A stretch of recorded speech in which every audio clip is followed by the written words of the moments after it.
Hiya, this is Chris from Tasamai, and this video is going to be talking through one of Tasamai's data drops. Now, these come part of your school subscription, and you can access those from your teacher dashboard on the right-hand side of the screen. What we're going to be focusing on in this video today is the Leaderboards data drop. So just before we take a look at it, things to bear in mind. The data on your leaderboards will adjust every Monday morning to show the previous week's work. If you cannot access these from your teacher dashboard, then please get in touch with us via admin@tasamai.com and we can make sure that you are set up to receive those. By default, all teachers should be for their school's account, but if you join midway through the year or something else like that, there might be some reason as to why you can't automatically access them, in which case get in touch with us and we can solve that for you. So yeah, let's take a look now at the data drop. So when you go in, what you can see is that there's going to be a lot of data, a lot of statistics, and different tabs on here as well. Don't panic. Let's go through these together. Firstly, you should see the class outputs. So this will allow you to see how well specific classes across different subjects are doing on Tasamai for that previous week. Now you can see that I have got this set to all Year 10 science classes for this demo school. And you can see that this gives me last week's data and it brackets the students according to their daily goal completion. So these students either did absolutely no daily goals in science last week or only one, so they are in the detention bracket. These three are in the 2 to 3, so they're getting a nudge and maybe do Task a bit more often now. 4 to 5, these students have met expectation, and then 6 to 7, the large majority of students in that year group have kind of exceeded the school's expectations. So it automatically filters students according to where they are in line with your expectations.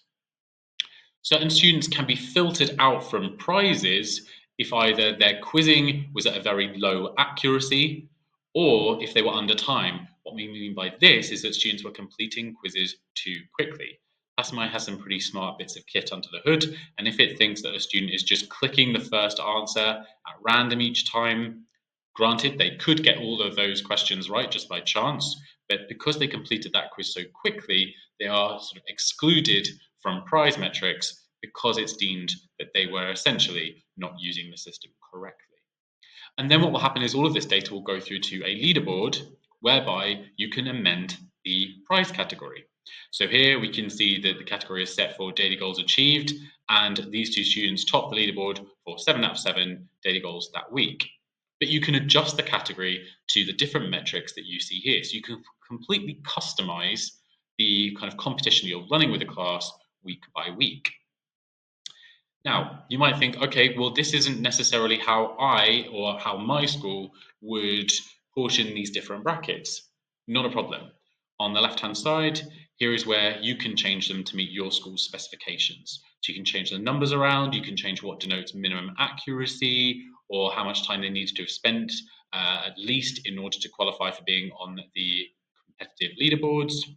So you can completely amend the data drop in line with your expectations. With the other tabs, interclass competitions allows you to rank classes against one another. Again, you can set the subject and the year group and then set the prize category. So really great for generating competition between classes. The raffle is where you can reward students prizes maybe in an assembly setting or tutor group. So again, you set the year group, you set the subject, and you set what the ticket for the raffle is based on. And then each time you draw, you will get another student's name. So you can reward however many times you want to in that assembly or big setting. And then finally, the race is where you can really instill the mindset that Tasamai is a marathon, not a sprint. And so Tasamai will give you incremental progress in terms of the overall course completion. Again, set the subject to the year group focus, and then you can see who has gone on to complete different brackets of Tasamai. This is really good to put maybe on IT screens around the school, or again to use in assemblies or tutor times to show who has moved into the next bracket. So Tasamai's data drops are a really interactive and fun way of creating, monitoring, and rewarding competitions amongst your students. If you have any questions, please get in touch with us via admin@tasamai.com and we'll be very happy to help. Thanks so much for watching, and I'll see you in the next one. Bye-bye.